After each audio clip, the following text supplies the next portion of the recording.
மேஜஸ் இனத்தை சார்ந்த மோர்டட் அப்படிங்கிறவன் ராட்சச யானைகளை வச்சு படையெடுத்து வர்றான். அந்த ராட்சச யானைகளோட அட்டகாசம் தாங்க முடியல.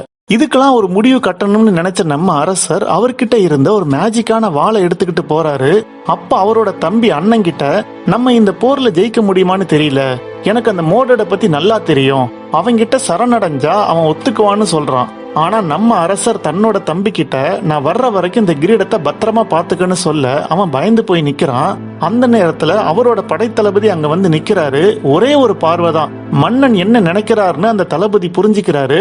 இப்ப நம்ம அரசர் அந்த மேஜிக்கான வாளோட அந்த மேஜ் குரூப் தலைவன் மோர்டட நோக்கி போறாரு. அந்த மேஜிக்கான வாளை பத்தி இந்த கதை போக போக நீங்க புரிஞ்சுக்குவீங்க. சொல்ல போனா அதை சுத்தி தான் அந்த கதையே நடக்குது. இப்ப நம்ம அரசர் அந்த மார்டட் இருக்கிற இடத்துக்கு போய் அந்த வாளை 2 கையாலையும் பிடிக்கிறாரு. அப்ப அவருக்குள்ள ஒரு வைப்ரேஷன் வந்து அவர் கண்கள்லாம் மாறுது. ஒரு அசாத்தியமான சக்தி அவருக்குள்ள வருது. அந்த அரக்கனை ஒரே வெட்டு, அவ்வளவுதான். அவனை கொன்னோன்னு அங்க மதம் பிடிச்ச மாதிரி வெறி கொண்டு அலைஞ்சுக்கிட்டு இருக்கிற ராட்சச யானைகள்லாம் அடங்குது. அந்த அரக்கனை கொன்னு அவனோட கிரீடத்தை எடுத்துக்கிட்டு வர்ற நம்ம அரசருக்கு எல்லாரும் தலை வணங்குறாங்க. அடுத்து அந்த மேஜஸ் குரூப்போட மார்டட் தான் தப்பு பண்ணான், அதனால அந்த மக்கள் எல்லாம் நம்ம எதுவுமே பண்ணக்கூடாதுன்னு அரசர் முடிவெடுக்க அது நம்ம அரசரோட தம்பிக்கு பிடிக்கல. அடுத்து நம்ம அரசருக்கு அவரை சுத்தி ஏதோ தப்பு நடக்க போகுதுன்னு தோணுது. உடனே அவர் தன்னோட மனைவி கிட்ட, நம்ம பையனை கூட்டிக்கிட்டு நீங்க இருந்து போயிடு, நான் பின்னாடியே வர்றேன், என்ன பத்தி கவலைப்படாத, என்கிட்ட அந்த மேஜிக்கான வாள் இருக்குன்னு சொல்லி அவங்கள அங்கிருந்து அனுப்ப ட்ரை பண்றாரு. அதே நேரத்துல நம்ம அரசரோட தம்பி அவனோட ஒய்ஃப அந்த கோட்டைக்குள்ள இருக்கிற ஒரு பாதாள அறைக்கு கூட்டிட்டு போறான். அவளும் நம்ம அரண்மனைக்குள்ள இப்படி ஒரு பாதாள அறையான ஆச்சரியமா பாத்துக்கிட்டே வர்றா.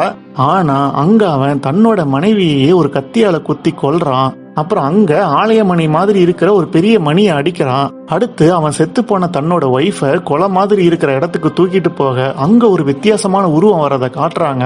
அது என்னன்னு தெளிவா காட்டல. இன்னொரு பக்கம் நம்ம ராஜாவும் அவனோட மனைவியும் வெளியில போறத காட்டுறாங்க. அப்ப ராஜாவோட தம்பி அனுப்பின ஆளுங்க நம்ம ராஜாவையும் அவரோட பையனையும் கொல்ல வர்றாங்க. அதெல்லாம் சமாளிச்சுட்டு தூரத்துல இருக்கிற ஒரு படகை நோக்கி அவங்க போகும்போது அங்க இன்னொரு பக்கம் தூரத்துல இருக்கிற டவர்ல எரியற தீ அணையறத காட்டுறாங்க.